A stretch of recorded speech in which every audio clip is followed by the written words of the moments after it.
Bonjour à toutes et à tous. Je vais vous présenter les résultats d'une enquête qui a été conduite en République démocratique du Congo et qui tend à démontrer que la distribution de masse de médicaments devrait être considérée comme un outil de réduction rapide de la morbidité et de la mortalité palustre dans les contextes d'urgence dans lesquels MSF intervient.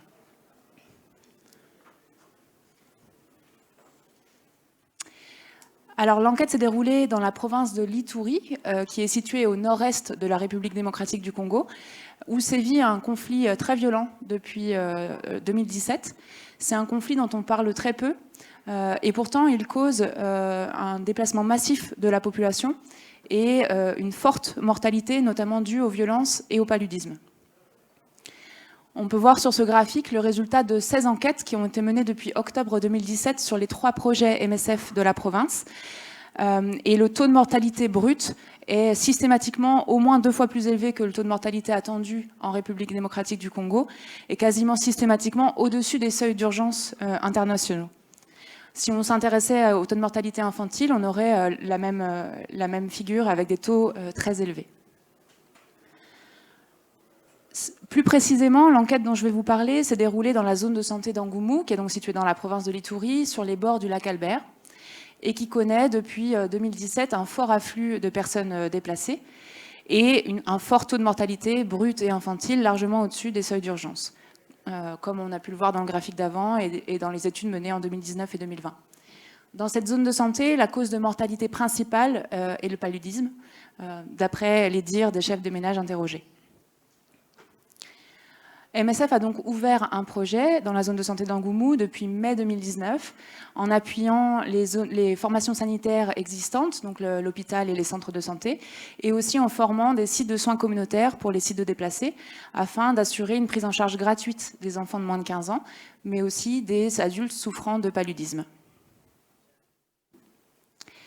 L'année 2020 était un peu particulière, déjà parce que les résultats de l'enquête montraient une très forte mortalité malgré l'intervention des MSF. Aussi parce qu'il y avait des très fortes pluies dans la zone de santé, ce qui laissait présager une incidence du paludisme élevée à venir. Et aussi parce que c'était donc la pandémie de Covid-19 qui s'invitait dans le monde entier et qui présentait une menace pour un système de soins déjà assez fragile. MSF a donc décidé de mettre en place une campagne de distribution de masse d'antipaludéens dans la zone de santé. Le traitement de toute la population simultanément et sans tenir compte de la présence de symptômes de paludisme dans un contexte d'urgence avec une très forte incidence palustre tout au cours de l'année est en ligne avec les recommandations de l'OMS de 2015. Cette campagne de MDA a été menée dans 4 aires de santé de la zone de santé. Ce sont les 4 aires de santé représentées en vert sur la carte qu'on appellera ASMDA, aires de santé MDA, dans le reste de la présentation.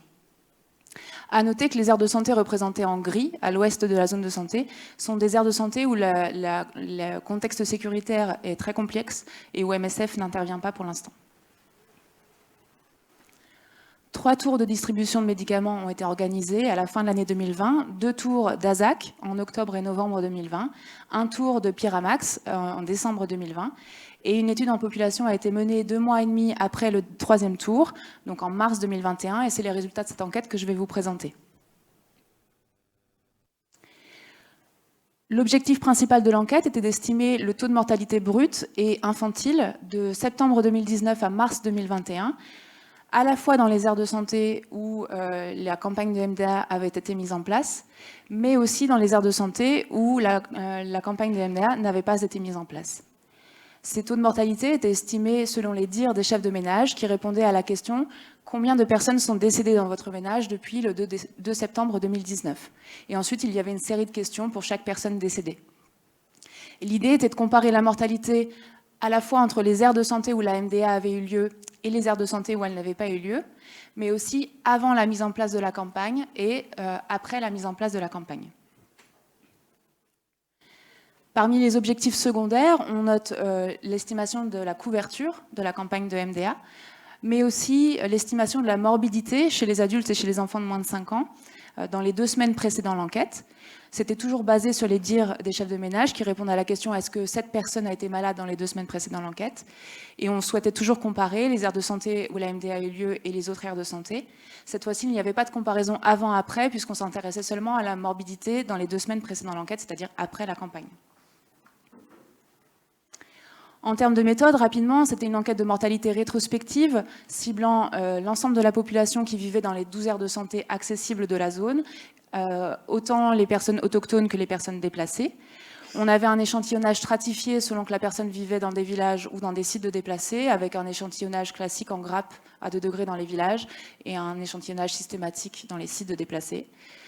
L'enquête avait l'approbation du comité d'éthique des MSF et de l'université de Kisangani. Et en termes d'analyse de données, on a fait une approche par aire de santé, c'est-à-dire que la variable explicative était le fait de résider dans une aire de santé où la MDA avait été mise en place, ou bien de résider dans une aire de santé où elle n'avait pas été mise en place, et non pas le statut individuel de est-ce que la personne a pris le médicament ou pas. On a choisi cette approche parce qu'on pense que le fait de traiter toute la population à un même moment provoque aussi une sorte d'effet protecteur communautaire. On en arrive aux résultats. Donc, d'abord, dire qu'on a enquêté 2500 ménages qui nous ont permis de recueillir des données sur environ 15 000 personnes et que le taux de couverture des 3 tours de MDA était vraiment très élevé, que ce soit dans les villages avec plus de 90% ou dans les sites de déplacés avec plus de 95%. Et l'adhérence rapportée par les chefs de ménage était aussi très élevée, c'est-à-dire qu'on donnait 3 jours de traitement, 1 jour observé directement par l'équipe MSF et 2 jours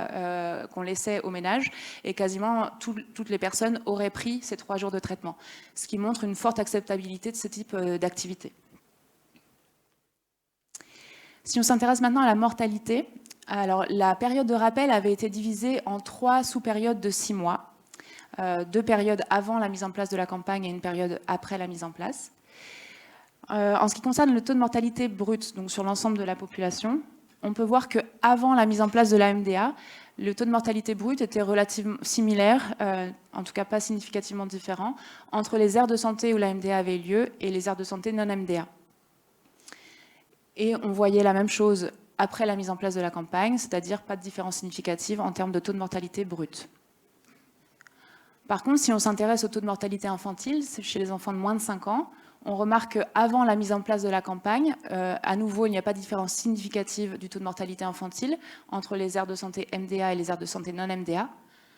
Par contre, on a une différence significative à partir du moment où on met en place la campagne MDA, avec un taux de mortalité infantile qui diminue fortement dans les aires de santé où la MDA a eu lieu, en dessous du seuil d'urgence, alors qu'il reste très élevé et au-dessus du seuil d'urgence dans les aires de santé qui n'ont pas bénéficié du MDA. La cause de mortalité rapportée par les chefs de ménage restait principalement le paludisme, que ce soit chez les enfants ou pour le reste de la population. À l'aide d'un modèle de régression mixte de Poisson, on a pu estimer les rapports de taux de mortalité ajustés sur l'âge, le sexe et le statut des patients, c'est-à-dire s'ils étaient autochtones ou déplacés. Et on peut voir à droite du tableau que dans la période après la mise en place de la MDA, le taux de mortalité était significativement plus élevé dans les aires de santé où la MDA n'avait pas eu lieu, avec un taux de mortalité infantile notamment 2 fois plus élevé pour les enfants vivant dans les aires de santé non MDA. Pourtant, si on regarde avant la mise en place de la campagne, la mortalité n'était pas significativement différente entre les aires de santé MDA et les aires de santé non MDA. En termes de morbidité, le risque relatif d'être malade dans les 2 semaines précédant l'enquête, à nouveau ajusté sur l'âge, le sexe et le statut de la personne, était à nouveau significativement plus élevé dans les aires de santé où la MDA n'avait pas eu lieu, que ce soit la morbidité toute cause, et que ce soit chez les enfants de moins de 5 ans ou pour toute la population, ou pour la morbidité palustre. Ces résultats sont assez cohérents avec les résultats des enquêtes précédentes de 2019 et 2020 en ce qui concerne la structure de la population, mais aussi la morbidité, la mortalité, notamment pour les aires de santé où on n'a pas mis en place la MDA, donc ce qui est assez rassurant. On note quelques limites, une longue période de rappel pour l'étude de mortalité, le fait que les indicateurs principaux se basent sur les dires des chefs de ménage, et le fait que ce qu'on appelle dans l'analyse la période après la campagne est en fait un mix entre la période pendant les 3 tours et les 2 mois qui ont suivi, mais on n'avait pas assez de recul pour faire une analyse strictement sur la période après le 3e tour. En conclusion, on note déjà une très bonne couverture des 3 tours, ce qui montre une bonne faisabilité de ce type d'intervention sur les terrains où MSF intervient, même sur des terrains complexes. On note aussi un fort impact sur la santé de la population, notamment chez les enfants de moins de 5 ans, avec une forte diminution de la mortalité et de la morbidité, toute cause et palustre. Et ce qui nous pousse à dire que la MDA devrait être considérée comme un outil de réduction de la mortalité dans les contextes d'urgence complexes, avec une forte prévalence du paludisme. Et c'est d'ailleurs avec ça en tête que MSF a décidé de mettre à nouveau en place une campagne de MDA en 2022 dans la zone de santé d'Angoumou, cette fois-ci en combinaison avec de l'IRS, de la pulvérisation. Il nous paraît aussi important de répéter ce type d'enquête, notamment pour évaluer la durée de l'effet et aussi la fréquence à laquelle répéter les campagnes de MDA. Et d'ailleurs, dans le contexte de cette nouvelle campagne de 2022, on va aussi répéter des enquêtes avant, pendant et après. Et la première enquête a été menée en avril 2022, qui nous permet de continuer à évaluer d'ailleurs l'effet de 2020 et d'avoir une sorte de référence avant la mise en place de l'intervention de 2022.